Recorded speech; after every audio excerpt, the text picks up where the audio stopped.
সম্পর্ক তৈরি করেছিল। সমস্ত পুরুষকে এক জায়গায় জমা করে একটা গণককে নিয়ে আসা হতো। গণক বাচ্চার চেহারার দিকে দেখতো আর 1 থেকে 10-এর পুরুষের সঙ্গে মিলিয়ে দেখতো। যার চেহারার সঙ্গে বাচ্চার মিল পাওয়া যেত তাকে বলা হতো এটা তোমার বাচ্চা আর এটা তোমার স্ত্রী, নিয়ে চলে যাও, আজ থেকে সংসার করো। তাহলে এই পজিশন ছিল নবী মুহাম্মদুর রাসূলুল্লাহ সাল্লাল্লাহু আলাইহি ওয়াসাল্লাম এই পৃথিবীর বুকে আসার পূর্বে। নবীজি আসলেন, বিবাহের সিস্টেম চালু করলেন। যে বিবাহ করবে মেয়েটাকে সেই দেখবে। রাত্রি বিছানায় পার করা তো দূরের কথা, শারীরিক সম্পর্ক তো দূরের কথা। নবীজি মেয়েদের দাম কোথা থেকে কোথায় বাড়িয়ে দিলেন। মানবতার অতল তলদেশ থেকে হাত ধরে উঠিয়ে রানীর মর্যাদা দিয়ে সিংহাসনে বসিয়ে দিলেন। বললেন বিবাহ যে করবে সেই দেখবে, আদার্স কেউ দেখতে পাবে না। এমন কি খালাতো ভাই, চাচাতো ভাই, মামাতো ভাই, এমন কি আপন ভাই, এমন কি নিজের পিতাও দেখতে পাবে না। এখনো পর্যন্ত বৌমা হয়নি যে সেই মেয়েকে সে বৌমা হিসেবে দেখতে পাবে। তাহলে ইসলামে নারীদের দাম বাড়িয়ে দেওয়া হলো না কমানো হলো? কথা বলুন, বাড়ানো হলো না কমানো হলো? বাড়ানো হলো। তাহলে নবীজি মেয়েদের দাম, মান, মর্যাদা কোথা থেকে কোথায় বাড়িয়ে দিলেন।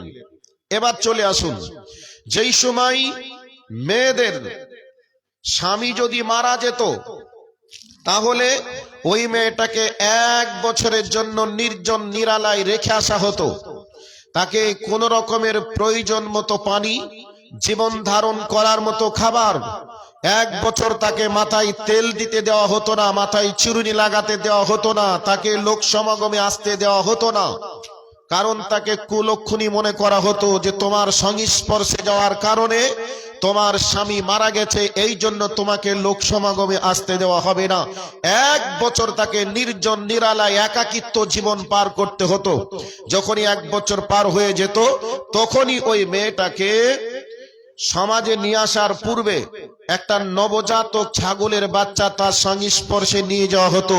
তার দেহে বিষ এত তৈরি হতো, দুর্গন্ধ এত তৈরি হতো, বাচ্চাটা তার সংস্পর্শে যাওয়ার সাথে সাথে অনেক সময় প্রাণ হারাতো, মারা যেত।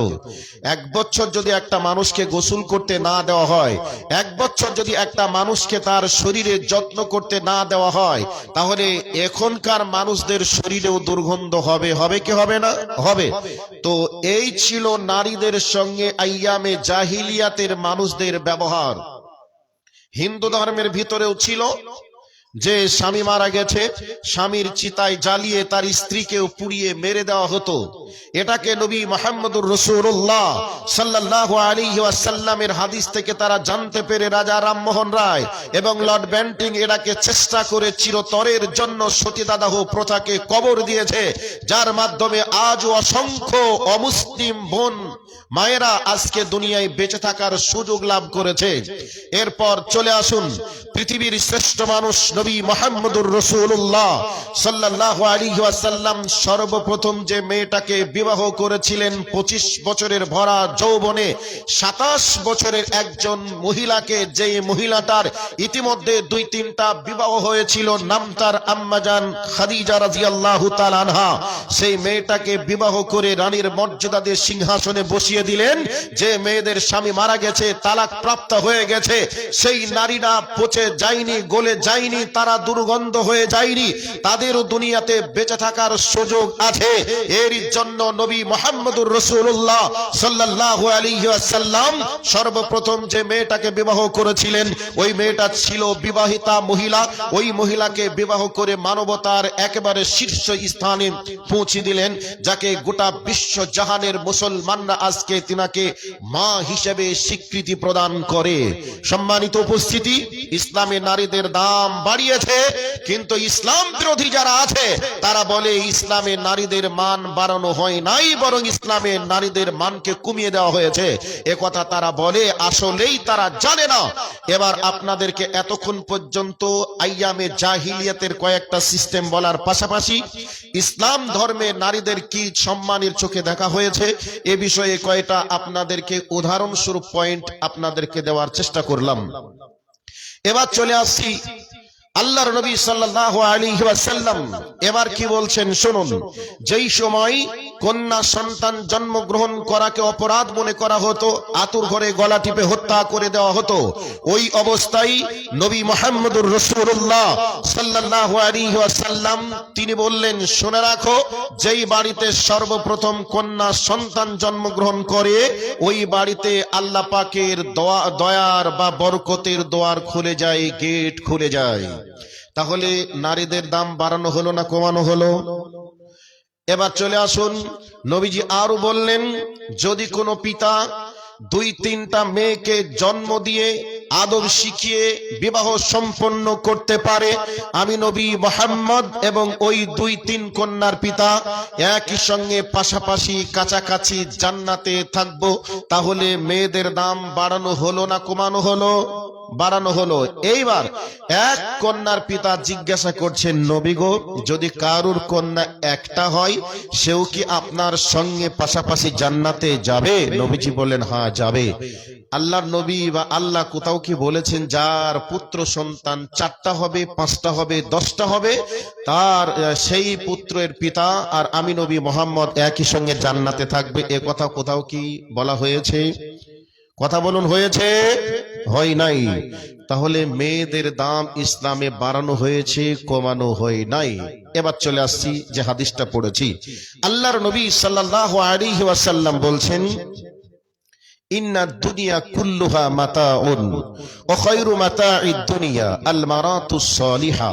আল্লাহর নবী বলছেন, তামাম পৃথিবীটা আল্লাহর কাছে একটা সম্পদ, আর এই সম্পদের মধ্যে দামি সম্পদের নাম হলো আল মারাতুস সালিহা, একজন ধর্মপ্রাণ মহিলা, নেককারনী মহিলা। তাহলে গোটা পৃথিবীতে কত হিরে, কত মুক্তা, কত কিছু আছে, এগুলি তো দুনিয়ারই একটা সম্পদ।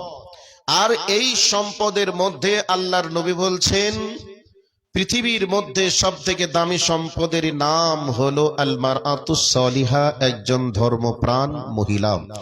তো সেই ধর্মপ্রাণ মহিলা তৈরির কারখানার নামই হচ্ছে মাদ্রাসা।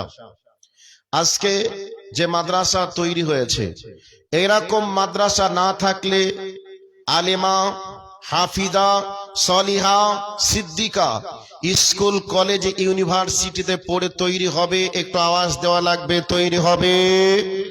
হবে না।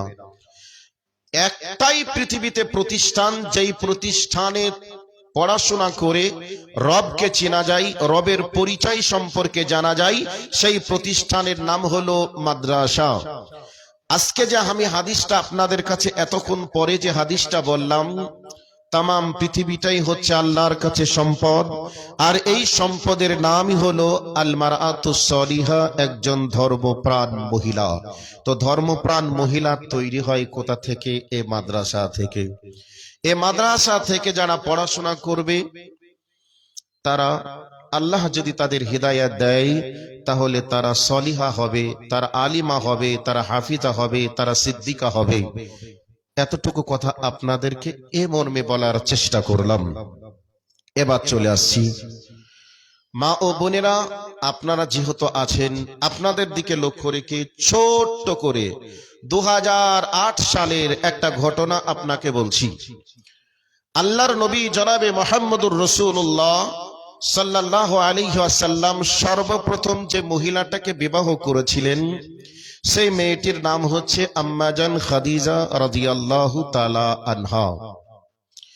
এই মেয়েটি যতদিন বেঁচে ছিলেন ততদিন আল্লাহর নবী আর কোন স্ত্রী গ্রহণ করেননি। তাহলে একাধিক স্ত্রী মানুষের যৌবন কালে প্রয়োজন না বার্ধক্যকালে প্রয়োজন? যৌবন কালে প্রয়োজন। তো আল্লাহর নবী জনাবে মুহাম্মদুর রাসূলুল্লাহ সাল্লাল্লাহু আলাইহি ওয়াসাল্লাম আম্মা জান খাদিজা রাদিয়াল্লাহু তাআলা আনহাকে 25 বছরের ভরা যৌবনে পেয়েছিলেন, এবং আম্মা জান খাদিজা যতদিন বিবাহ করেছে বেঁচে ছিলেন ততদিন পর্যন্ত আর কোন স্ত্রীকে গ্রহণ করেননি। এবার চলে আসছে মেন পয়েন্টেই। এই অবস্থায় আম্মা জান আয়েশা রাদিয়াল্লাহু তাআলা আনহার সঙ্গে বিবাহ হয়েছে। সেই সময় আম্মাজান আয়েশার বিছানাতে আল্লাহর নবী শুয়ে আছেন। রাত্রিতে দেখলেন আম্মাজান আয়েশা ঘুমিয়ে গেছেন, নবীজি চললেন মসজিদে নববীতে। আম্মাজান আয়েশা ঘুম থেকে উঠে দেখলেন স্বামী বিছানাতে নেই। তখন তিনি ভাবলেন অন্য কি কোনো স্ত্রীর বিছানাতে গেছেন, খোঁজ খবর নিলেন না। এবার তিনি চললেন মসজিদে নববীতে। মসজিদে নববীতে গিয়ে দেখছেন নবীজি মোনাজাতরত অবস্থাতে রয়েছেন। আম্মাজান আয়েশা রাদিয়াল্লাহু তাআলা আনহা বলছেন, আমিও পিছনে পিছনে গিয়ে আল্লাহর নবীর সঙ্গে মোনাজাতে অংশগ্রহণ করলাম। আল্লাহর নবীর এক পর্যায়ে দোয়ার ভাষা আসলো, হে আল্লাহ, কঠিন যেই দিন কিয়ামতের ময়দান হবে, সেই দিন কিয়ামতের বিভীষিকাময় ময়দানে কেউ কাউকে মনে রাখতে পারবে না, সবাই সবাইকে ভুলে যাবে। আল্লাহ গো, সেই কঠিন কিয়ামতের ময়দানে আমি যেন আমার খাদিজাকে ভুলে না যাই। এবার সতীনের হিংসা আজীবন কাল থাকবে। আম্মাজান আয়েশা রাদিয়াল্লাহু তাআলা আনহা যখনই আল্লাহর নবীর মুখ থেকে এই কথাটা শুনতে পেলেন, হাতটাকে নামিয়ে দিলেন। দোয়া কমপ্লিটের পর নবীজিকে সঙ্গে করে নিয়ে বাড়ির দিকে যাওয়ার সময় জিজ্ঞাসা করেছেন, ইয়া রাসূলুল্লাহ, ইয়া হাবিবাল্লাহ, 25 বছরের ভরা যৌবনে একজন 27 বছরের বিধবা নারীকে পেয়েছিলেন। সেই নারীর থেকে দামি নারী বা দামি স্ত্রী আপনার জীবনে কি ঘটেনি বা জীবনে পাননি, যে সেই বুড়ির কথা আজও আপনাকে মনে রাখতে হবে? আম্মাজান আয়েশা রাদিয়াল্লাহু তাআলা আনহা যখনই এ কথা বলেছেন, আল্লাহর নবীর চেহারাটা স্বাভাবিক থেকে অস্বাভাবিক হয়ে গেল, চেহারাটা লাল হয়ে গেল। আর খাদিজা আয়েশা রাদিয়াল্লাহু তাআলা আনহাকে বিশ্ব নবী বললেন, আয়েশা রে, খবরদার খাদিজার ব্যাপারে তুমি এইরকম মন্তব্য করবে না। তুমি শোনো, খাদিজা হলো আমার এমন দিনের স্ত্রী, যেই দিনে আমার মক্কার মাটিতে কেউ সাহায্য করার মতো ছিল না, বিশ্বাস করার মতো ছিল না। ওই সময় আমাকে খাদিজা বুক ভরা ভালোবাসা দিয়ে অর্থনৈতিক দিক থেকে আমাকে পাহাড়ের মতো সাহস যুগে আমাকে দিন ইসলামের জন্য সাহায্য করেছে। শুধু তাই নয়, হযরতে খাদিজা এমন সময় আমাকে সাহায্য করেছিল, বিশ্বাস করেছিল। ওই সময় সাধারণত ভাবে মানুষ কেউ কাউকে বিশ্বাস করতে পারি নাই। অতএব তোমরা সকলেই আমার দুঃখ সুখের দিনের স্ত্রী, আর খাদিজা রাদিয়াল্লাহু তাআলা আনহা ছিলেন আমার দুঃখের দিনের স্ত্রী। অতএব সেই খাদিজার ব্যাপারে খবরদার এইরকম কোনো মন্তব্য করবে না। আয়েশা রাদিয়াল্লাহু তাআলা আনহা আল্লাহর নবীর পজিশনটা বুঝতে পেরে এবার বলছেন, নবী গো, আমার অপরাধ হয়ে গেছে, আর বলবো না। তবে খাদিজার গুণের কথা আপনি একটু আমাদেরকে বর্ণনা করুন, যাতে করে আর কোনোদিন খাদিজার ব্যাপারে এইরকম মন্তব্য না করি।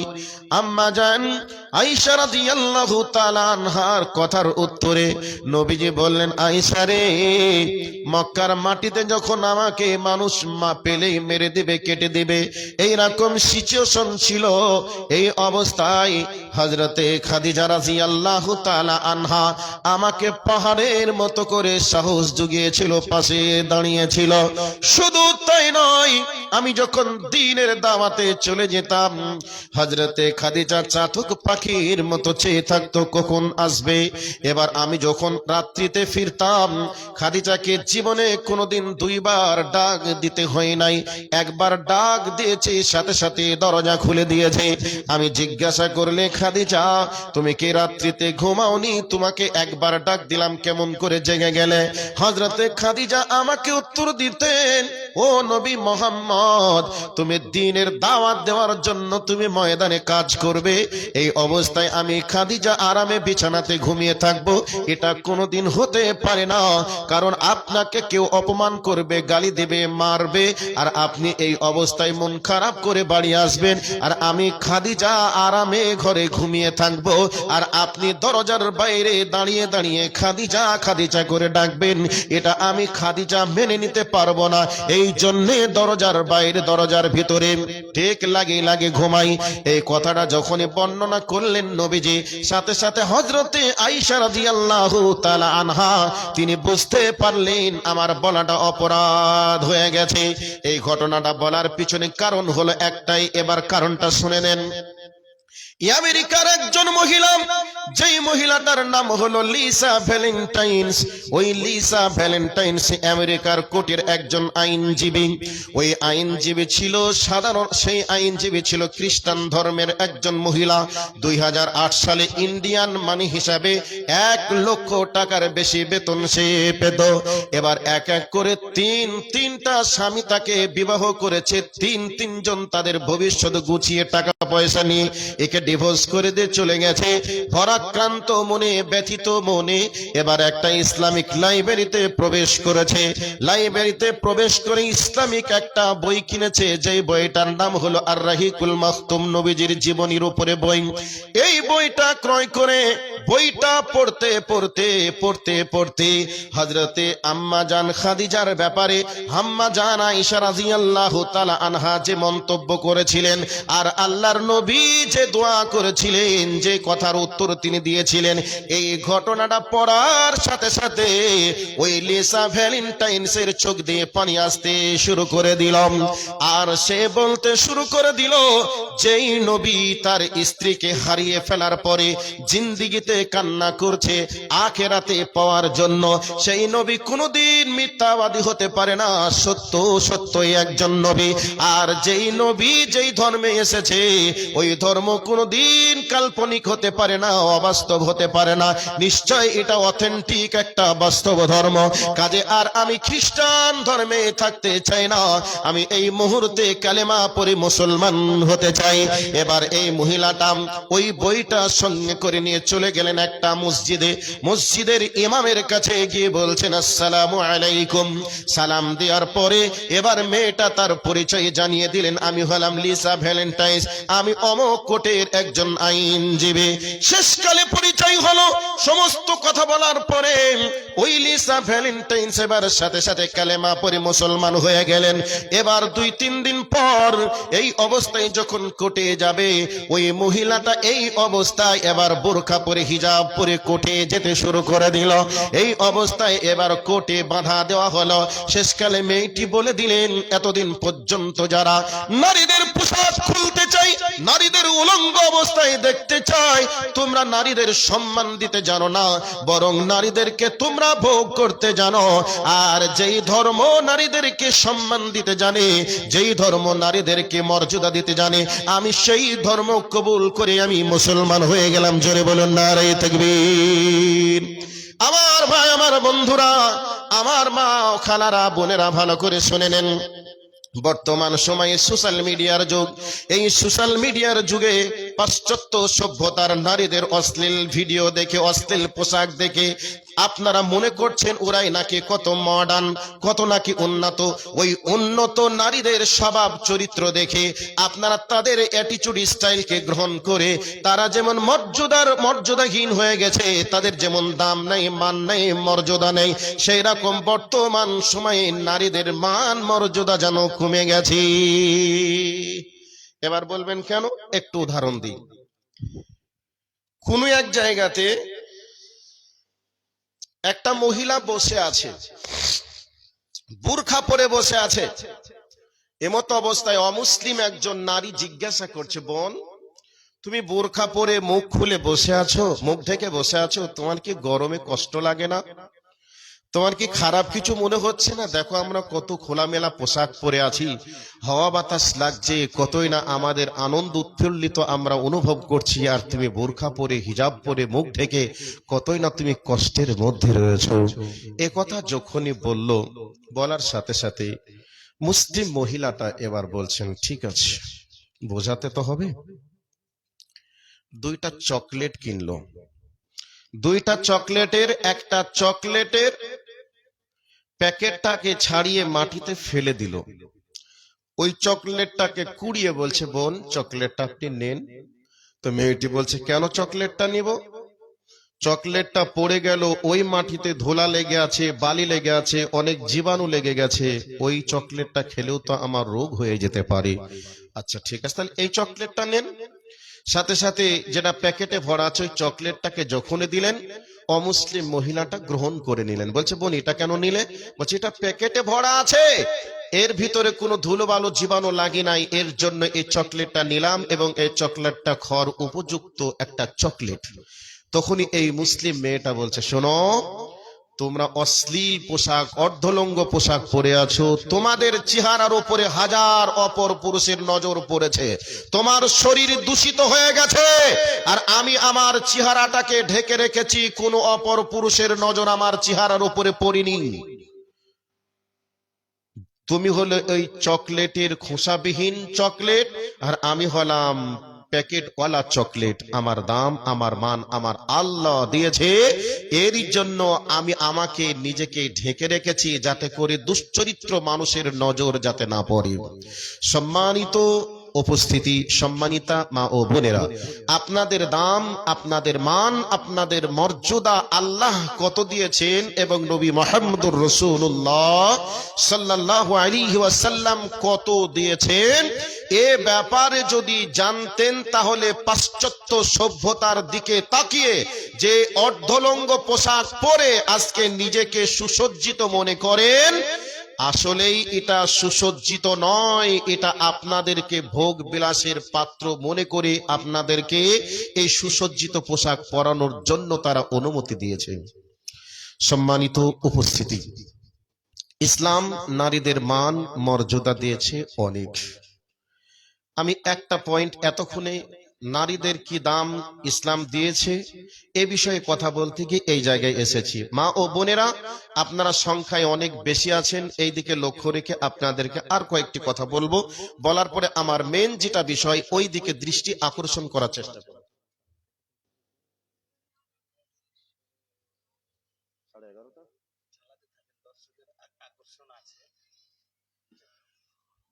হ্যাঁ, আচ্ছা, এবার চলে আসছি মা বোন, আপনাদেরকে এবার একটা আয়াত বলবো, একটা হাদিস বলবো, এই পয়েন্টটাকে ছাড়বো, কারণ টাইম যদি কাছে না থাকে তাহলে বক্তব্য দিয়ে মজা পাওয়া যাবে না। শেষের আর একটা গুরুত্বপূর্ণ বিষয় থাকবে।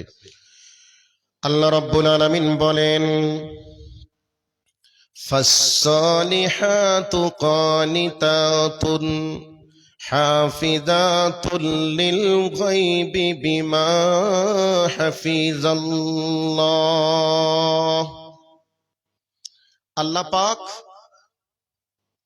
মেয়েদেরকে বলছেন, তোমরা তিনখানা গুণে গুণান্বিত যদি হয়ে যেতে পারো, তাহলে তোমরা দুনিয়ার জীবনে সুখী হতে পারবে, আখিরাতে তোমরা সলিহা ডিগ্রি লাভ করে বিশ্ব সুন্দরীর মর্যাদা লাভ করতে পারবে। আল্লাহ সুবহানাহু ওয়া তাআলা সেই তিনটে গুণ কি কি বলেছেন এবার ভালো করে শুনে নেন। সম্মানিতা মা ও বোনেরা, এবং যে সমস্ত যুবতী বোন আছো সেই বোনদেরকে বলছি, যারা এখনো বিবাহ করনি তাদেরকে বলছি, তোমার মনে যদি এটা স্বপ্ন থাকে যে আমি স্বামীর ভালো স্ত্রী হব, শ্বশুরের ভালো বৌমা হব, শ্বশুর বাড়ির বংশের লোকেরা আমাকে নিয়ে গর্ব করবে, এইরকম আমি হতে চাই, তাহলে তোমাকে এবার বলছে, শোনো, ফাসসালিহাতু কানিতাতুন হাফিজাতুল লিল গায়বি বিমা হাফিজাল্লাহ। আল্লাহ রাব্বুল আলামিন বলেন, হে দুনিয়ার মহিলারা, তোমরা কান করে শুনে নাও, তোমরা দুনিয়ার জীবনে যদি সুখী হতে চাও, তোমরা স্বামী যদি ভালো স্ত্রী হতে চাও, শ্বশুর বংশের লোক তোমাকে নিয়ে গর্ব করবে, আনন্দ করবে, এই টেন্ডেন্সি যদি তোমাদের মনে থাকে, আমি আল্লাহ তোমাদেরকে 3টি ডিগ্রির কথা বলছি। এই 3টি ডিগ্রি অর্জন করার জন্য কোনো স্কুলে যাওয়া লাগবে না, কলেজে ইউনিভার্সিটিতে গিয়ে নেওয়া লাগবে না। আমি আল্লাহ তোমাদেরকে 3টি ডিগ্রি দিয়ে দিলাম। 1 নম্বর হলো ফাসসালিহা, তুমি নেককারনিওয়ালি হয়ে যাও, ধর্ম পালনকারনিওয়ালি হয়ে যাও। নাম্বার 2, আল্লাহ পাক বলছেন অল কানিতা, তুমি কানিতা হয়ে যাও, মানে তুমি অল্পে সন্তুষ্ট হয়ে যাও। অল্পে সন্তুষ্ট, এই বিষয়টি একটু খোলাসা করি আপনাদের কাছে। অল্প সন্তুষ্ট বলতে স্বামীর যেমন ইনকাম থাকবে, ওই ইনকামের উপরে যদি কোনো স্ত্রীর চাহিদা থাকে এবং স্ত্রীর যদি মনের বৈশিষ্ট্য এমনই হয়, স্বামীকে যদি বলতে পারে স্বামী গো আমি তো আমার না, আমি তো কেবল মাত্র তোমার, আমি কোন কালারের শাড়ি পরলে, কোন কালারের জামা পরলে, কি চুড়ি পরলে, কোন কালারের জুতা চপ্পল পরলে ভালো লাগবে, এটা তোমার নির্বাচন। কারণ এই ভালো লাগা না লাগা এটা তোমারই ব্যাপার। কার ভালো লাগলো না লাগলো এটা বিষয় নয়, কিন্তু তোমার চোখে যেটা ভালো লাগবে ওটাই যদি তুমি আমার জন্য নিয়ে আসতে পারো, এটাই আমি নিজেকে ধন্য বলে মনে করব। যদি কোনো স্ত্রী এই গুণে গুণান্বিত হয়ে যায়, স্বামীর পছন্দকে যদি কোনোদিন অমান্য না করে বরং মান্যতা দেয়, তাহলে ওই স্ত্রীর প্রতি স্বামীর ভালোবাসা বাড়বে কি বাড়বে না? একটু আওয়াজ দেন, বাড়বে কি বাড়বে না? বাড়বে।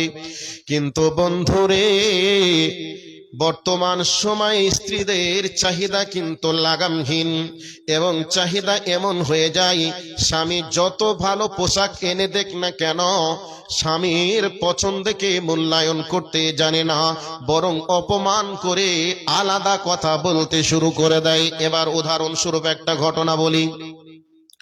উদাহরণস্বরূপ ঘটনা হলো এই, 3-4 বছর হয়ে গেছে, বিবাহ করেছে, ঈদের দিনে কোনো নতুন কাপড় চোপড় স্বামী এখনো পর্যন্ত কিনে দেয় নাই, কারণ অভাবের সময়।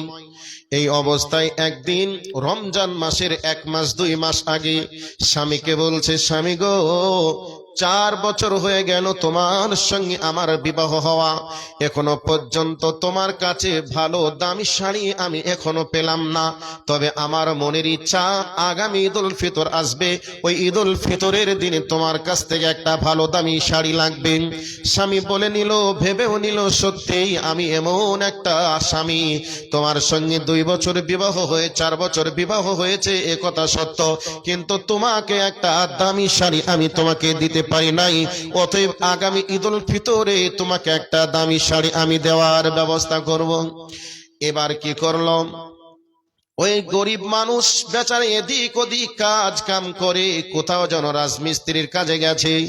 এবার রাজমিস্ত্রির কাজে গেল, রায়গঞ্জ বাজারে নেমে পড়লো কাপড় নেওয়ার জন্য।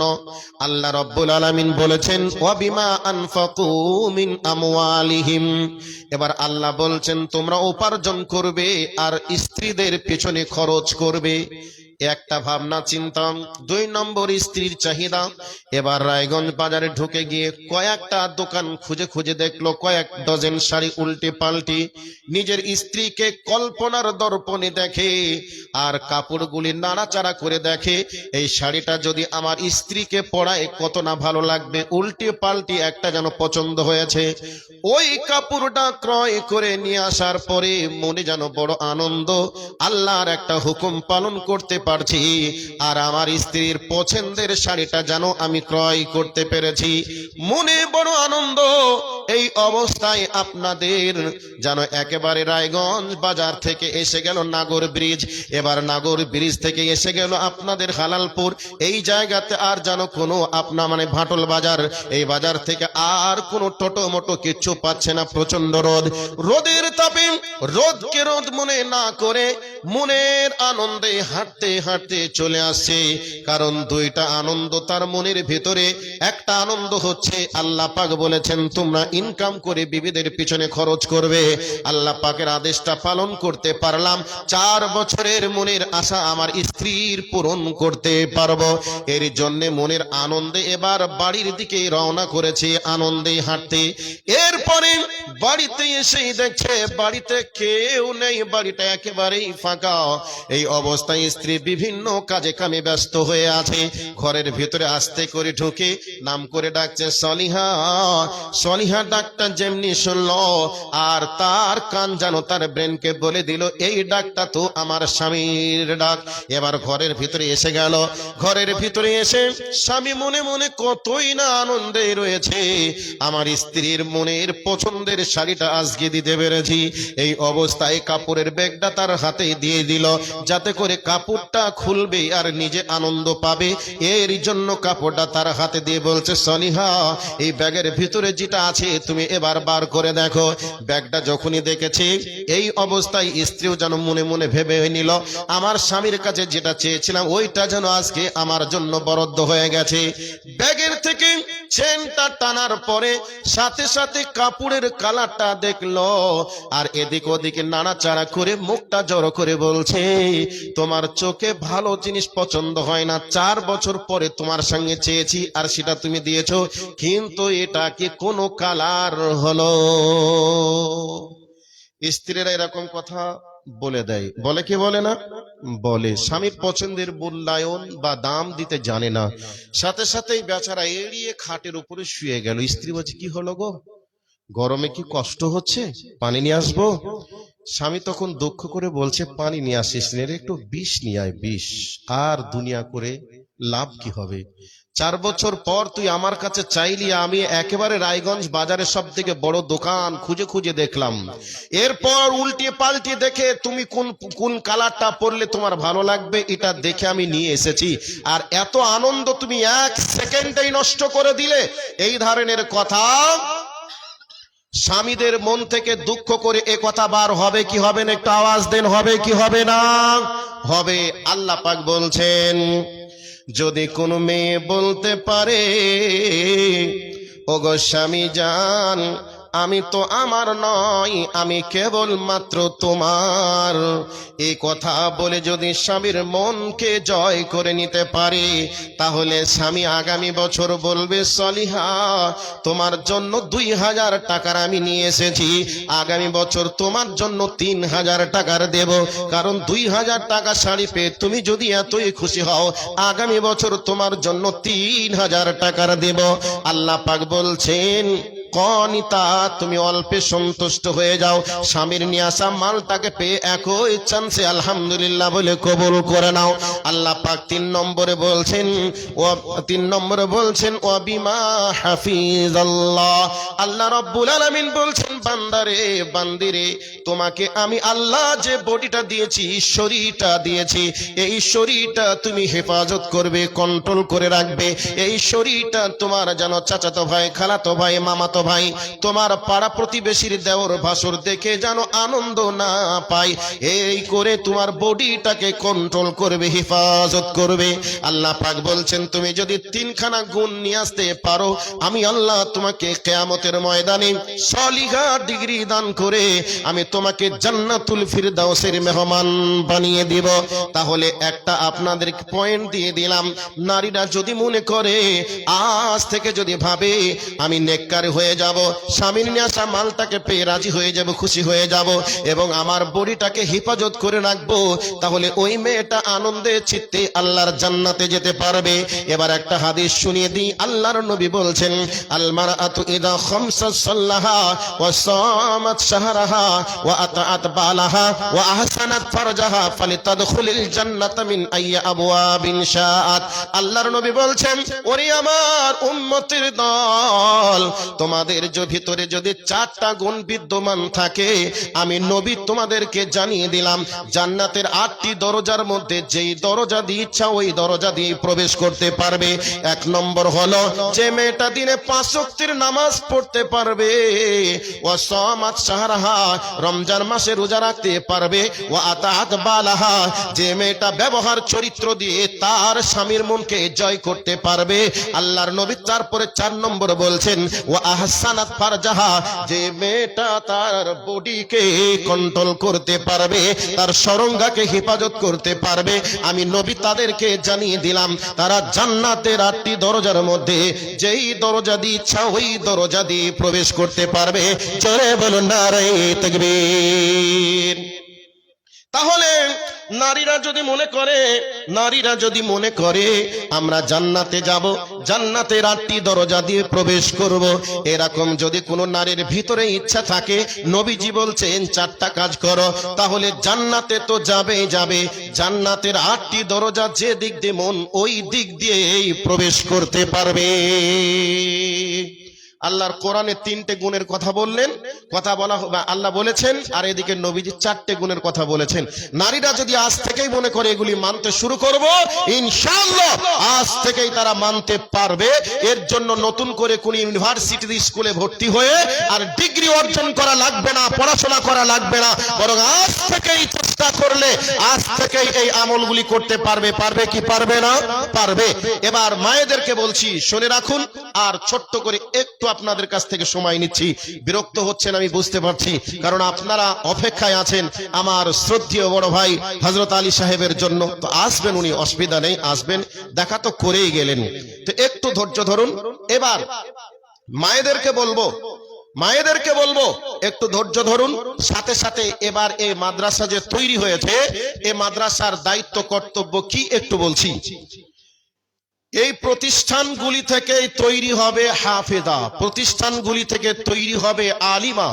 হাফিজা আলিমা যদি তৈরি হয়, তাহলে আমাদের সমাজের পরিবেশ কেমন হবে একটু বলি। আমরা যাদেরকে সম্মান করি, আমরা 4 জন ইমামকে মাথার তাজ মনে করি, সম্মানের পাত্র আমরা মাথায় করে তাদেরকে রেখেছি। 4 জনের মধ্যে যিনি যুগ শ্রেষ্ঠ মুহাদ্দিস, যেনার নাম মুহাম্মদ ইবনে ইসমাইল, যাকে আমরা ইমাম বুখারী নামে চিনি বা জানি। ইমাম বুখারী যখন জন্মগ্রহণ করেন, তখন তিনার পিতাকে হারিয়েছেন, এক কথায় এতিম হয়ে তিনি জন্মগ্রহণ করেছিলেন। লম্বা ঘটনা। ইমাম বুখারী রাহিমাহুল্লাহ তিনি এক কথায় গর্ভে থাকা অবস্থায় ওনার পিতাকে হারিয়ে এতিম হয়ে জন্মগ্রহণ করেছিলেন। মা বুক ভরা ব্যথা বেদনায় যন্ত্রণায় ছটফট করতে শুরু করলেন যে আমার সন্তান জন্মগ্রহণ করলো, বাপের চেহারাটা দেখতে পেল না, আব্বা বলে ডাকতেও পাবে না। মনে আমার স্বপ্ন ছিল আমার ছেলেকে আলিম বানাবো, যুগশ্রেষ্ঠ মুহাদ্দিস বানাবো, বাবা বেঁচে নাই, কি করে হবে। শেষকালে ইমাম বুখারী রহমতুল্লাহ আলাই চোখে অন্ধ হয়ে গিয়েছিলেন, ইতিহাস আপনারা জানেন। এই অবস্থায় মা হিসাবে আল্লাহর কাছে দোয়া কি করেছিলেন?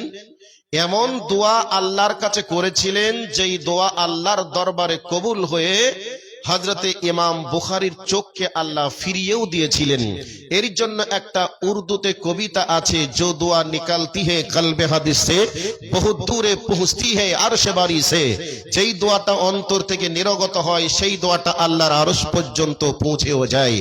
এইবার ইমাম বুখারীর মা আল্লাহর কাছে দোয়া করেছেন, মাবুদ রে, আমার সন্তান বাবা হারা অবস্থায় দুনিয়া পেয়েছে, আবার অন্ধ হয়ে গেল, আমি যতদিন বেঁচে আছি ততদিন হয়তো আমার ছেলের সাহারা হব, তবে যখন আমার সন্তান বড় হয়ে যাবে আর আমিও মারা যাব, তাকে কে দেখাশোনা করবে? আর আমার মনের ইচ্ছা ছিল আমার সন্তানকে বড় একজন দ্বীনের যোগ্য আলেম বানিয়ে তুলব। এই করে করে ইমাম বুখারীর মা আল্লাহর কাছে তাহাজ্জুদ নামাজে দোয়া করে, 5 ওয়াক্তের নামাজেও দোয়া করে। এই করে করে করে করে একদিন হঠাৎ করে তিনি রাতের অন্ধকারে হযরতে ইব্রাহিম নবীকে স্বপ্ন দেখছেন। আর ইব্রাহিম নবী স্বপ্নে বলছেন, ওরে ইমাম বুখারীর মা, ওরে মুহাম্মদ ইবনে ইসমাইলের মা, তোমার চোখের পানি এতদিন পর্যন্ত ঝরিয়ে ঝরিয়ে কান্না করে, আজকে তোমার চোখের পানির কারণে চোখে ঘা পর্যন্ত হয়ে গেছে, তবে তোমার আল্লাহ তোমার চোখের পানিকে বৃথা যেতে দেয়নি, তোমার চোখের পানিকে আল্লাহ মূল্যায়ন করেছে, দাম দিয়েছে, অতএব তোমার ছেলের চোখকে আল্লাহ ফিরিয়ে দিয়েছে। এই অবস্থায় ইমাম বুখারীর মা সঙ্গে সঙ্গে উঠে পড়লেন, উঠে এবার ওযু বানিয়ে নামাজে দাঁড়িয়ে গেলেন। আর ওই ঘুমের অবস্থার স্বপ্নটা যেন অন্তরে স্মৃতিটা ভেসে উঠছে। এই করে করে করে করে ইমাম বুখারী ছোট্ট মানুষ, চোখ যেন ফিরিয়ে পেয়েছে, মাকে দেখে মা বলে ডেকেছে। এই অবস্থায় মা বেটার মধ্যে যখন জানাজানি হয়ে গেল, সন্তান আমার চোখ ফিরিয়ে পেয়েছে। বন্ধুরে, ওরে আমার আম্মুরে, খালারে, বোন রে, এই অবস্থায় ইমাম বুখারীর মা সন্তানকে নিয়ে চলে গেলেন মক্কা মদিনায়। মক্কাতে হজ পালন করে ওইখানে কাবার আঙিনাতে দাঁড়িয়ে আল্লাহকে বলেছিলেন, মাবুদ রে, আমার সন্তান জন্মগ্রহণ করার পূর্বে আমি স্বামীকে হারিয়েছিলাম, আমার সন্তান বাপকে হারিয়েছে, আমি বিধবা হয়েছি। ওগো আমার আল্লাহ, আমার চোখের পানি ফেলে কান্না করার কারণে আমার সন্তানের চোখকেও তুমি ফিরিয়ে দিয়েছ। মাবুদ গো, আমার সন্তানকে তোমার কাছে অফ করে দিলাম, আমার সন্তানকে তুমি দ্বীনের জন্য কবুল করিও। শেষকালে মায়ের দোয়া কবুল হয়ে গেল এবং মায়ের চেষ্টা এবার সন্তানের জন্য শুরু হয়ে গেল। সন্তানকে নিয়ে চলে গেলেন মসজিদে নববীতে।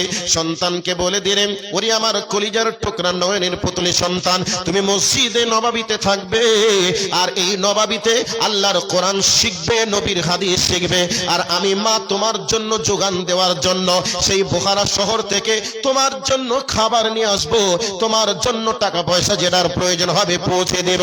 কিন্তু নবীর শহর থেকে তুমি চলে যাবে না, বরং এখান থেকে যুগশ্রেষ্ঠ মুহাদ্দিস তোমাকে তৈরি হতে হবে। ওরে আমার দ্বীনি ভাইয়েরা আমার, ওরে আমার আম্মুরে, খালারে, বোন রে, এইরকম মাদ্রাসায় যদি একটা আলেমা তৈরি হয়ে যায়, একটা হাফেজা তৈরি হয়ে যায়, এই মাদ্রাসা থেকে আলেমা হাফেজা তৈরি হওয়ার পরে তার সন্তানকে আলেম বানানোর জন্য ভূমিকা পালন করতে পারবে, তার সন্তানকে হাফেজ বানানোর জন্য ভূমিকা পালন করতে পারবে। এর জন্য বর্ধমান জেলার একটা মহিলার ভিডিও দেখেছিলাম, 9 বছর বয়সে নিজের মেয়েকে 9 বছর বয়সে বাড়িতে বসিয়ে বসিয়ে পূর্ণাঙ্গ কোরআনের হাফেজা বানিয়ে তুলেছে। সেই জন্য প্রত্যেকটা নারীদেরকে ইসলামের শিক্ষা নিতে হবে। আল্লাহর নবী বলেছেন, তালাবুল ইলমি ফরিজাতুন আলা কুল্লি মুসলিমিন। নবীজি বলছেন, প্রত্যেকটা নর এবং নারীর জন্য ইলমে বিদ্যাকে ফরজ করাকে আমি নবী মুহাম্মদ ফরজ করে দিলাম। অতএব আজকে ছেলে আমরা যারা আছি, আমরা রুজি উপার্জনের মাধ্যমে আমরা বাড়ির বাইরে চলে যাই, দেশ বিদেশ চলে যাই, কিন্তু নারীরা তো বাড়িতে থাকে। নারীরা যদি ইচ্ছা করে সন্তানকে একটা যোগশ্রেষ্ঠ মুহাদ্দিস বানিয়ে তুলতেও পারবে, একজন ডাক্তার, মাস্টার, ইঞ্জিনিয়ার, প্রফেসর করে তুলতে পারবে। এর জন্য এই মাদ্রাসার প্রয়োজন। যদি মনে করেন আলেম বানাবে, তাহলে এই মাদ্রাসা জাতির জন্য অবশ্যই প্রয়োজন। মায়েরা সন্তানকে বাড়িতে রেখে 3, 4, 5 বছর বয়স হতে হতে সেই মায়ের কাছে সেই সন্তান অনেক কিছু শিখে যাবে, কোরআন পড়া শিখে যাবে, কোরআনের হাফেজ তৈরি হয়ে যাবে, মায়ের কাছ থেকে ইসলামিক জ্ঞান পেয়ে যাবে। ছোট্ট করে ইমাম মালিক রহমতুল্লাহ আলাই, তিনি ছোট্টবেলায় গান বলতে ভালোবাসতেন। শেষকালে মা বললেন, তুমি আমার পেট থেকে জন্মগ্রহণ করার পরে আমি মা তোমার মুখ থেকে গান শুনবো, তোমার কানে গান শুনবে, আমি দেখবো, এটা মেনে নিতে পারি না, আমি মা বলে দিলাম, আজ থেকে তুমি চলে যাবে মসজিদে নববীতে, আজ থেকে তুমি কোরআন শিখবে, আজ থেকে তুমি কোরআন শুনবে। শেষকালে মায়ের চেষ্টায় আজকে যুগশ্রেষ্ঠ মুহাদ্দিস তৈরি হয়ে ইমাম আহমদ ইবনে ইমাম মালিক রহমতুল্লাহ আলাইহি তিনি তৈরি হয়েছেন। সম্মানিত উপস্থিতি, কাজে এই মাদ্রাসা আমাদের প্রয়োজন। তবে এই মাদ্রাসা চালাতে গিয়ে সরকার সাহায্য সহযোগিতা করে না, বরং এই মাদ্রাসার সরকার হলেন আমরাই বা আপনারাই। কাজে এই মাদ্রাসার জন্য আমরা একটু সার্বিক সাহায্য করার জন্য একটু এগিয়ে আসার চেষ্টা করি। ভাইয়া, আপনারা যার অপেক্ষায় অপেক্ষমান চাতক পাখির মতো চেয়ে আছেন, ভাই আমার এসে গেছেন, আমি একটু পরে স্টেজ ছেড়ে দিব। কাজেই আমি এই মাদ্রাসার জন্য বলছি, আলেমা, সলিহা, সিদ্দিকা, হাফেজা তৈরি হওয়ার জন্য আপনাকে আমাকে আগে আসতে হবে। সেই দিকে লক্ষ্য রেখে বেশি কিছু বলবো না। ভাইরা আমার, এখানে যারা বসে আছেন, আমার মায়ের আমার বসে আছেন, এখানে হয়তোবা হেফজ বিভাগও আছে, তবে হেফজ বিভাগ আছে, একটা করে কোরআনের দাম আপনাদের কাছে চাইবো মাত্র 500 করে টাকা চাইবো, 500 টাকা। 30 জন 500 করে টাকা দিবেন আর আল্লাহকে বলবেন, আল্লাহ তোমার মাদ্রাসায় একটা কোরআনের দাম বাজার মূল্যে হয়তোবা 500 টাকা লাগবে, কোরআনের দাম গোটা পৃথিবী বিক্রি করে দিলেও দেওয়া যাবে না, কিন্তু একটা কোরআনের দাম আমি মাদ্রাসায় দিব, যেই কোরআনটা আমার টাকার কোরআন হবে, সেই কোরআনের মাধ্যমে মাদ্রাসার ছাত্রীরা পড়বে, সেখান থেকে আলেমা হবে, হাফিজা হবে। এই দিকে লক্ষ্য রেখে আপনাদের কাছে চাইবো 30 জন ভাই আমার এতগুলো মানুষের মাঝ থেকে আগিয়ে আসুন। আমার মায়ের আছেন, আমার বোনেরা আছেন, আপনাদেরকে বলবো একটু একটু করে আগিয়ে আসুন। মাত্র 500 করে টাকা চাইবো। একবার নারে তাকবীরের আওয়াজ দিব আর সিংহের মতো গর্জন দিয়ে 500 করে টাকা দেওয়ার জন্য আগিয়ে আসবেন আর আল্লাহকে বলবেন, আল্লাহ তোমার দ্বীনের জন্য আজকে 500 টাকা ছিল, আমি দিয়ে দিলাম। ছোট্ট করে একটা ঘটনা বলছি। আজকে বর্তমান সময়ে একজন দার্শনিক বলছেন, হে পৃথিবীবাসী, তোমরা কোরআনটা লিখা দেখছো সাদা কাগজে কলমের কালি দিয়ে, আর আমি দার্শনিক দেখছি এই কোরআনটা লিখা আছে শহীদের রক্তে। শহীদরা যদি রক্ত না দিত পৃথিবীতে কোরআন নামক কোনো জিনিস আসতো না। অতএব রক্ত দিয়েছে বলে আজকে কোরআন নামক জিনিসটা প্রতিষ্ঠিত হয়েছে। সম্মানিত উপস্থিতি, আপনাদের কাছে রক্ত চাই না, জীবন চাই না, মাত্র 500 করে টাকা চাইবো। আমার মায়েরা আমার অনেকে আছেন শুনলাম, মায়েদের পক্ষ থেকে যদি সম্ভব হয় একটা দুইটা করে কোরআনের দাম 500 করে টাকা আপনারা পাঠিয়ে দিবেন।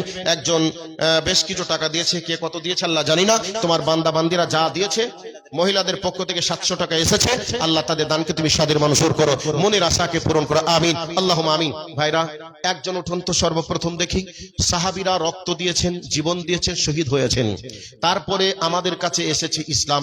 সেই ইসলামের জন্য আমাদেরকে দেখুন জীবন লাগছে না, রক্ত লাগছে না, কিন্তু এই ইসলামকে টিকে রাখার জন্য কোনো অর্থ লাগে। আল্লাহ বলেছেন ইসলামের জন্য কখনো মাল দাও, কখনো জান দাও, তো এখন জান লাগবে না, এখন মাল লাগবে। একজন সর্বপ্রথম একজন সিংহ পুরুষ সিংহের মতো গর্জন দিয়ে একজন আসুন তো ভাই, 500 টাকা দেওয়ার মতো। তার জন্য আমি মুসাফির হালাতে রয়েছি, প্রাণ খুলে দোয়া করব।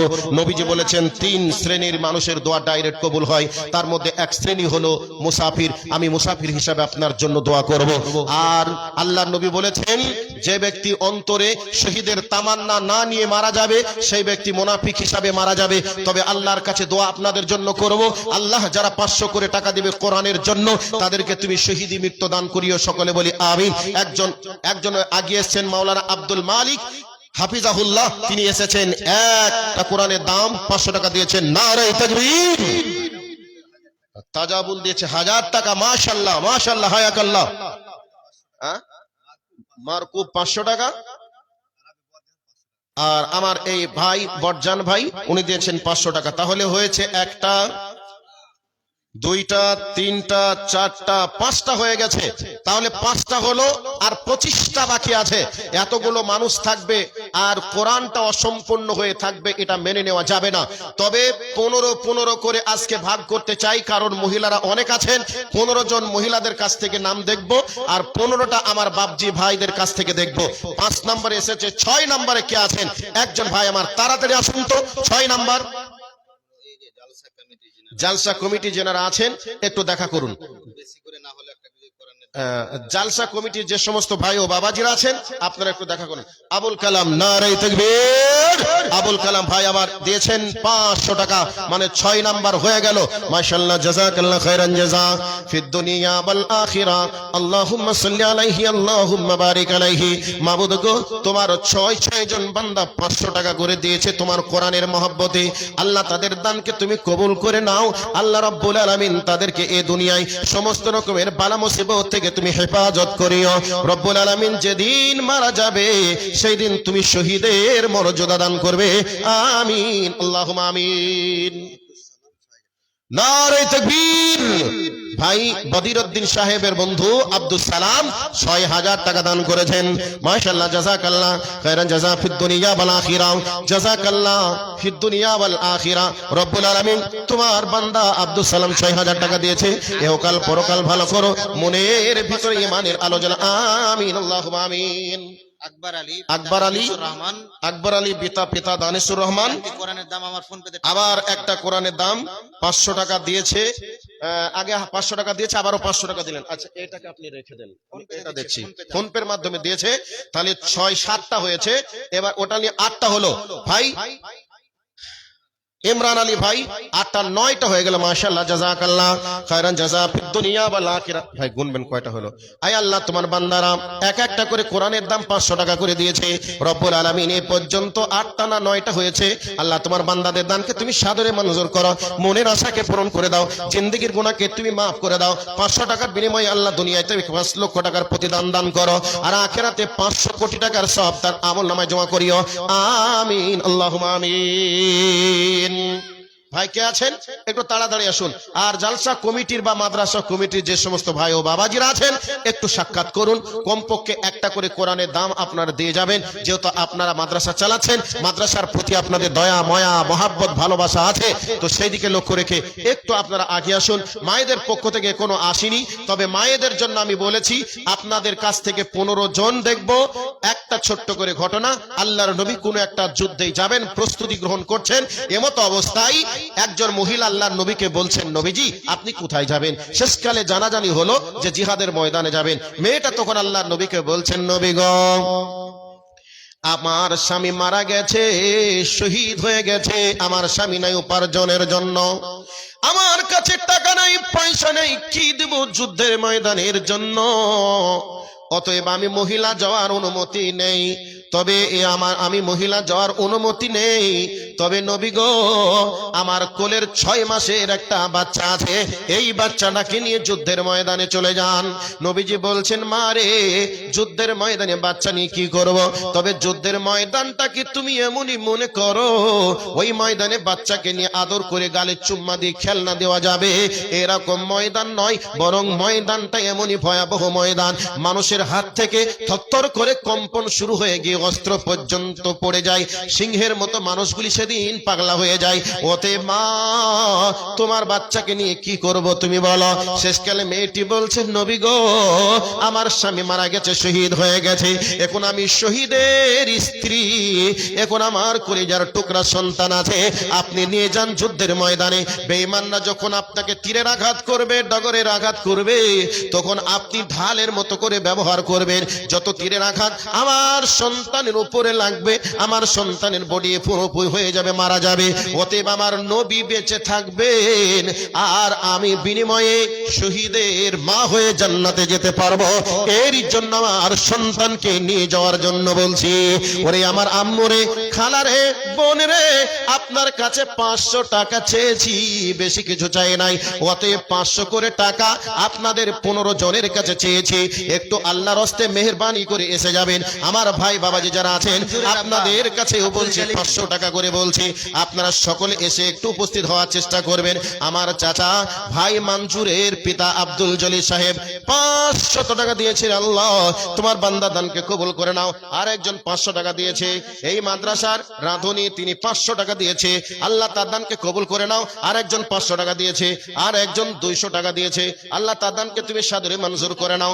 ফুলকা গ্রাম থেকে ফজলুর রহমানের ছেলে ফারাগাত করেছে, আল্লাহ তোমার বান্দা 500 টাকা দান করেছে, তাকে একজন যোগ্য আলেম বানিয়ে নিও, যোগ্য দায়ী বানিয়ে নিও, দিনের খেদমতের জন্য তাকে কবুল করিও, আসমানি বালা জমিনি বালা থেকে তুমি হেফাজত করিও, আমিন আল্লাহুম্মা আমিন। কয়টা হয়েছে? 7টা হয়েছে। আচ্ছা 7, 8, 9, 10, 11, 11টা হয়েছে, 11টা হয়েছে। তাহলে এতগুলো মানুষ আপনারা আছেন, অসীম সরকার তাহলে মুখ খুলে বলবে না কোরআনের বিরুদ্ধে কথা বলবে না? অসীম সরকার কোরআনের বিরুদ্ধে কথা বলবে না? আপনার ওই হিরণময় গোস্বামী, সেই শয়তান আমচা চামচা যারা আছে তারা তো বলতে সাহসী পাবে। এতগুলো মানুষ থাকার পরে আজকে যদি 30 জনের কাছে 30টা কোরআনের দাম চেয়েছি, মোটামুটি ধরে নেন 30টা পারা কোরআন, তো এক একটা পারা করে ধরলেও যদি 500 টাকা করে বলতাম, তাহলে কি হতো না হতো সেটা পরের কথা। আমি 500 টাকা করে চেয়েছি, বাজার মূল্যে একটা কোরআন কিনতে পাওয়া যাবে, সেই জন্য আপনাদেরকে বলেছি 30 জন মিলে 30টা কোরআনের দাম 500 টাকা করে দিবেন। তো এতক্ষণ পর্যন্ত 11টা এসেছে, 11 জন হয়েছে, এতগুলো মানুষ বসে আছেন, ভাই দেওয়ার মতো লোক নেই? আল্লাহর হস্তে একটু আগিয়ে আসুন। আজ আছি কাল নেই, জালসা উপলক্ষে অনেকের বাড়িতে মেহমান এসেছে, আগামীকাল সকালেই মার্কেটিং করে 1-2 হাজার টাকা খরচ হয়ে যাবে মেহমানের মানে সম্মান রক্ষা করতে গিয়ে। কাজেই এই টাকাটা আর আখেরাতে পাবেন না। যেই টাকাটা আপনি দান করবেন আখেরাতের ব্যাংকে জমা হয়ে যাবে, সেই দিকে লক্ষ্য রেখে ভাই 500 করে টাকা চেয়েছি। আল্লাহর হস্তে একটু আগিয়ে আসুন। 11 জন হয়েছে। 12 নম্বরে কে আছেন? 11 নাম্বার নয়, 12 নাম্বার। আর একটা ফোন পেতে এসেছে, তাহলে 12টা হয়ে গেছে। 13 নম্বরে কে আছেন? আল্লাহর হস্তে একটু আগিয়ে আসুন। 13 নাম্বার কে আছে? এতগুলো লোকের মধ্যে কেউ 13 নম্বরে নেই? নেই ভাই? না সব হযরত আলী ভাইকে দিবেন? আমি ছেড়ে দেব? যদি বলেন না আপনাকে আর দেব না, বা আপনার বক্তব্য শুনতে আর ভালো লাগছে না, হযরত আলী ভাইয়ের বক্তব্য শুনবো, অযথা সময় আমি লস করব না। আপনাদেরকে বসিয়ে রেখে রাত জাগিয়েও কষ্ট দিয়েও লাভ হবে না, আমি ছেড়ে দিব। কাজেই আমি আর মাত্র 5টা মিনিট আপনাদের কাছে আছি। 40 বাজছে, 45 হলেই ছেড়ে দেব। তো যারা আছেন 500 করে টাকা নগদ নেই, আপনি লিখে দেন, আগামীকাল 2-4 দিন পরে আপনারা দিয়ে দিবেন। তবে ওয়াদা করে যেন নাম কামানোর চেষ্টা করিয়েন না, বরং ওয়াদা করলে যেন দিয়ে দিবেন। এই নিয়তে 500 করে টাকা আল্লাহর হস্তে একটু আগে আসুন।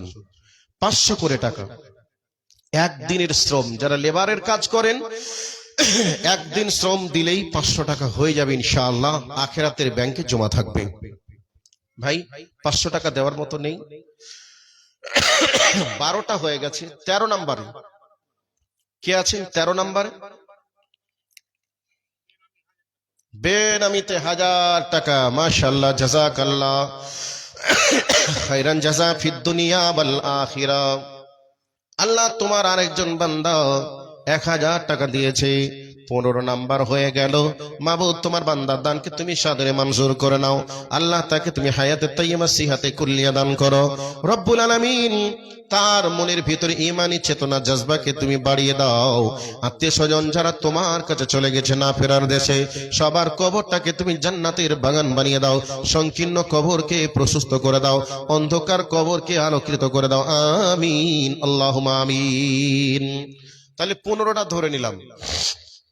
16 নাম্বার, 16 নাম্বারে কেউ নেই? 16 নাম্বার বা মাদ্রাসা কর্তৃপক্ষ যেনারা আছেন, মাদ্রাসার কমিটির যেনারা আছেন, এখনো পর্যন্ত আপনারাও কেউ আসলেন না, আপনারা একটু আগিয়ে আসুন। আপনারা একটু অংশগ্রহণ করুন। মাদ্রাসা চালাচ্ছেন, মাদ্রাসার প্রতি দরদ মায়া মহব্বত আপনাদের আছে, অবশ্যই আছে। তো আপনারাও একটু আসুন, কমপক্ষে 500 টাকা করে আপনারা দিয়ে দেন। মঞ্জুরের স্ত্রী 500 টাকা। তাহলে এতক্ষণে একজন মহিলার কাছ থেকে পেলাম। এবার মনে হয় মহিলারা আসবেন। 15টা হয়ে গেছে, 16টা হয়েছে, 15টা হয়েছে, এবার 16টা হলো। তাহলে 15টাই এতক্ষণ পর্যন্ত পুরুষদের পক্ষ থেকে পেয়েছিলাম, মহিলাদের পক্ষ থেকে এবার 1 নম্বর আসলো, মানে 16টা পূর্ণ হলো। তাহলে 30টা পূর্ণ করতে আর কয়টা দরকার আছে? আর মাত্র 14টা। কাজেই এবার 16 নাম্বার হয়ে গেল। আল্লাহ তোমার বান্দার দানকে তুমি কবুল করো। রবিউল ইসলাম সাহেবের ভাগনা রবিউল ইসলাম মাওলানা বাদিরউদ্দিন সাহেবের ভাগনা, উনি 500 টাকা দিয়ে 17 নাম্বার পূর্ণ করলেন। মাশাআল্লাহ, হায়াকাল্লাহ, বারাকাল্লাহ, জাযাকাল্লাহ খায়রান জাযা ফিদ দুনিয়া ওয়াল আখিরা। 200 টাকা নয়, 500 টাকা লাগবে। হ্যাঁ ভাস্তা, 500 টাকা তাড়াতাড়ি দেন। তাহলে 17 নাম্বার, এবারে 17, 18 নাম্বার হয়ে যাবে। 18 নাম্বার হয়ে যাবে ইনশাআল্লাহ। আরে চেই তো ভুল করলাম রে ভাই, 500 টাকা ছিল তো অনেকই বেশ। তাহলে 18 নাম্বার পূর্ণ হয়ে গেল। মাশাআল্লাহ, জাযাকাল্লাহ খায়রান জাযা ফিদ দুনিয়া ওয়াল আখিরা। আজিন সুলতানার মাতা 500 টাকা। তাহলে মেয়েদের পক্ষ থেকে 2টা হলো। আল্লাহ তার দানকে কবুল করে নাও। এ মাদ্রাসার ছাত্রী আজিন সুলতানের মাতা 500 টাকা দিয়েছে। রব্বুল আলামিন তার দানকে তুমি কবুল করে নাও। আমিন আল্লাহুম্মা আমিন। 19 নাম্বার হলো। 19 নাম্বার হয়ে গেছে। আর মাত্র কয়টা লাগলে 30টা হবে ভাই? আর 11টা। এতগুলো মানুষ আপনারা রয়েছেন, আর 11 জন কি আর আসবেন না? মায়েদের পক্ষ থেকে একটু তাড়াতাড়ি নামগুলিকে একটু পাঠিয়ে দেন। আপনাদের নামগুলিকে একটু পাঠান। আমার যে সমস্ত ভাই ও বাবাজিরা রয়েছেন, 500 টাকা করে চাচ্ছি, বেশি নয়। আরে 11 জন হলেই 30টা পূর্ণ হয়ে যাবে। আর যদি 30টা পূর্ণ নাই হয়, তাহলে আমার ভাই হযরত আলী সাহেব উনি আসছেন, আমি আর মাত্র 1 মিনিট সময় আমার হাতে আছে। 44 হয়ে গেছে, 45 হলেই নেমে যাব। 19 নাম্বার হয়ে গেছে। কে আছেন ভাই, একটু তাড়াতাড়ি করে আসুন। আর দেওয়ার মতো কেউ যদি বলেন না, এখান থেকে আমার বক্তব্য সমাপনী দিচ্ছি। কমপক্ষে যদি আর একটা দিয়ে 20টা পূর্ণ করতেন, আমি বড় খুশি হয়ে যেতাম। মুসাফির হালাতে তার জন্য খাস করে দোয়া দিয়ে বিদায় নিতাম। আর একজন বাকি 10 জন এটা হযরত আলী ভাই নেবেন। আর একজন কেউ আছেন? আর একজন 500 টাকা দেনেওয়ালা? আর একজন? একবার নারে তাকবীর আওয়াজ দিই। আর একজন 500 টাকা দিলে আমি নেমে যাব। জোরে বলি নারে তাকবীর। কেউ আছেন? মাত্র 500 টাকা দেনেওয়ালা? 500 টাকা, তাহলে 20টা পূর্ণ হয়ে যাবে, আমি নেমে যাব। ভাই হযরত আলী সাহেবের জন্য আর 10টা অপেক্ষা করবে। ও আব্দুল মালিক সাহেবের স্ত্রী 500 টাকা, উনিও দিয়েছেন 500। আব্দুল মালিক ভাই দিয়েছেন 500, ওনার স্ত্রী দিয়েছে 500। তাহলে 2 জনের কত মহব্বত, স্বামীও দিয়েছে 500, স্ত্রীও দিয়েছে 500। তাহলে 1000 টাকা হলো। এ পর্যন্ত মেয়েদের পক্ষ থেকে 3টা আসলো। তাহলে এখন আমার হাতে এসছে আর একটা, তাহলে 20টা হলো। আর মালিক ভাইয়ের স্ত্রী দিয়ে 21টা হয়ে গেছে। আর মাত্র 9টা বাকি থাকলো। আচ্ছা, বড় বহনও আপনার, তাহলে আমাদেরও বড় বহনও 1000 টাকা। এটা 5000 টাকা না হলে বোনকে তো ছাড়া যাবে না। অনেক মুরগি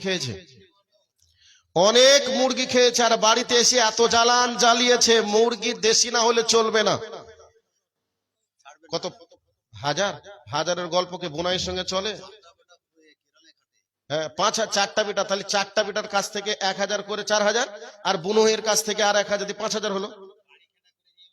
আচ্ছা, 5000। হ্যাঁ, ওইসব গল্পই চলবে না। 4টা বিটার 4000, আর আপনার হলো 1000, 5000 হলো। নারে তাকবীর। এতদিন যে মুরগি আপনারা খাইয়েছেন তার মূল্য আজকে পাওয়া গেল, তাই না? তো যাই হোক, 5000 টাকা। মাশাআল্লাহ, জাযাকাল্লাহ খাইরান জাযা ফিদ দুনিয়া ওয়াল আখিরাহ। আল্লাহুম্মা সাল্লি আলাইহি, আল্লাহুম্মা বারিক আলাইহি। মাবুদ গো, তোমার বান্দা 5000 টাকা দিয়েছে, দুনিয়ায় তাকে 5 লক্ষ টাকার মালিক বানাও, আখিরাতে 5 কোটি টাকা সওয়াব তার আমলনামায় জমা করো। আমিন, আল্লাহুম্মা আমিন। রব্বুল আলামিন, আত্মীয়স্বজন যারা চলে গেছে তোমার কাছে, সবার কবরের শাস্তি থেকে তুমি মাফ করে দাও। আমিন, আল্লাহুম্মা আমিন। আমার ছোট ভাই। আচ্ছা ভাই, বলো ভাই, ছোট ভাই। ও 2000-এর গল্প তো চলবে না। বোনই তাহলে রাগ করবে। বোন টাকা আবার কাল সকালে বাড়ি থেকে পাঠিয়ে দেবে। শালা তোর ভাইরা আমার সাথে ধরে 5000 নিল, আর তোর ভাই 2000 দিল, এটা কি মানা যাবে? বোনের ওপর অত্যাচার চলবে কালকে। তো কমপক্ষে 10,000 না পেলে 5000 লাগবেই। হ্যাঁ, ওই দিক থেকে বলছে 6000। আর তো বড়রা তো ইনকাম করতে পারছে না, রিটায়ার্ড হয়ে গেছে। তা আপনি যে রানিং করছেন ভাই, আচ্ছা হ্যাঁ ধরেছেন বলে তো কাজ করতে পারছেন, এখন দিতে পারবেন। তো যাই হোক, 6000 টাকা, 8000, 10,000, ওই দিক থেকে আমাকে আঙুল দেখাচ্ছে। কমপক্ষে 5000 টাকা। আপনি 2 কিস্তিতে দিবেন 2500 করে। যান 5000 টাকা। নারে তাকবীর। মাওলানা বাদিরউদ্দিন সাহেবের ছোট্ট ভাই 5000 টাকা। মাশাআল্লাহ, জাযাকাল্লাহ খাইরান জাযা ফিদ দুনিয়া ওয়াল আখিরাহ। আল্লাহুম্মা সাল্লি আলাইহি, আল্লাহুম্মা বারিক আলাইহি। আল্লাহ তার ইনকামে বারাকা দান করো, আসমানি বালা জমিনে বালা থেকে হেফাজত করো। মনের যত নেক বাসনা আছে আল্লাহ তুমি পূরণ করে দাও। তোমার বান্দাকে খানায়ে কাবাতে যাওয়ার তৌফিক দান করো। আমিন, আল্লাহুম্মা আমিন। তাহলে 21টা হয়ে থাকলো। বাকি যেগুলো এসেছে, আর একজন আমার বাদিরউদ্দিন ভাইয়ের বন্ধু একজন 6000 টাকা পাঠিয়েছেন। এইদিকে 5000 করে 2টা হলো, আর 500 করে 21টা হয়েছে, আর 9টা বাকি থাকলো। এখান থেকে আমি শেষ করছি। বাকিটা মাওলানা হযরত আলী সাহেব আছেন, উনি যেটা করার উনি করবেন। আপনারা একটু ধৈর্যের পরিচয় দিয়ে বক্তব্য শ্রবণ করার জন্য আপনাদের কাছে দাবি রেখে অসমাপ্ত বক্তব্য সমাপনী দিলাম। ওমা আলাইনা ইল্লাল বালাগ। আসসালামু আলাইকুম।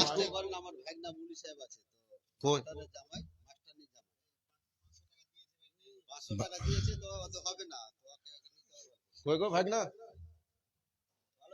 ভাগনা, চেহারাটা দেখেও তো মনে হচ্ছে টাকাওয়ালাই লোক আছে। হ্যাঁ, কই গো? আচ্ছা, মা দুধ দেয়, তাই না? যদি মা যদি বলে আমি বারবার দুধ দেবো, তাহলে ঠিক হবে না ভুল হবে? ছেলে কি মানুষ হবে? তো বলছে বাবা দিয়েছে, আমি একবার দিয়েছে আবার দেবো। তা যে দেয় সেই তো দেবে। নরেন্দ্র মোদী আসবে দিতে না অমিত শাহ আসবে? আচ্ছা, ওই ছোট ভাই যেটা দিল 5,000 আর আপনি ভাগনা হিসেবে 5,000, ওইদিকে বুনু হিসাবে 5,000, তাহলে একটু তাহলে 6,000 টাকা দেন। আচ্ছা, বড় লোকের জামাই আছে, একটু শ্বশুর বাড়ি থেকে কত কিস্তি পাবেন কিছুদিন পর। তো যাই হোক, এটা 5,000ই করলাম নাকি? আচ্ছা 5,000। এবার যদি বলেন তাহলে বেশি হবে, 6,000 লাগবে। আচ্ছা 5,000। মাশাআল্লাহ, জাযাকাল্লাহ খায়রান জাযা ফিদ দুনিয়া ওয়াল আখিরা। আল্লাহুম্মা সাল্লি আলাইহি, আল্লাহুম্মা বারিক আলাইহি। আল্লাহ তোমার বান্দাদের দানকে তুমি কবুল করো, মাদ্রাসাকে কবুল করো। যারা মাদ্রাসার প্রতি মেহনত চালাচ্ছেন, আল্লাহ তাদের মেহনতকে তুমি নাজাতের ওসিলা হিসাবে কবুল করো।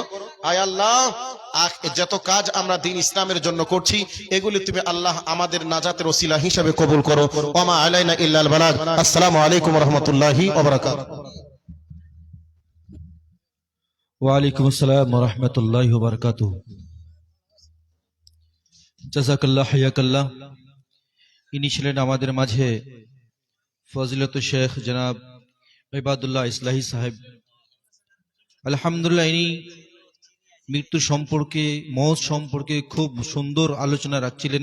আল মারাতু সালিহা, অর্থাৎ আদর্শবান মহিলার সম্পর্কে খুব সুন্দর যুক্তি দিয়ে আমাদের বুঝালেন, যুক্তি দিলেন, হাদিস কোরআন দিয়ে সব কিছু দিয়ে আমাদের বুঝালেন। আমরা সবাই চেষ্টা করব যে আমরা এই মাদ্রাসাকে ভালোবাসবো। এই মাদ্রাসাকে ভালোবাসতে গিয়ে আমরা বিভিন্ন আকার দিক দিয়ে ভালোবাসা যায়। যেমন একটা নিজের মেয়েকে দিয়ে এই মাদ্রাসাকে ভালোবাসা যায়, অর্থ দিয়ে, সময় দিয়ে, আর ভালো পরামর্শ দিয়ে।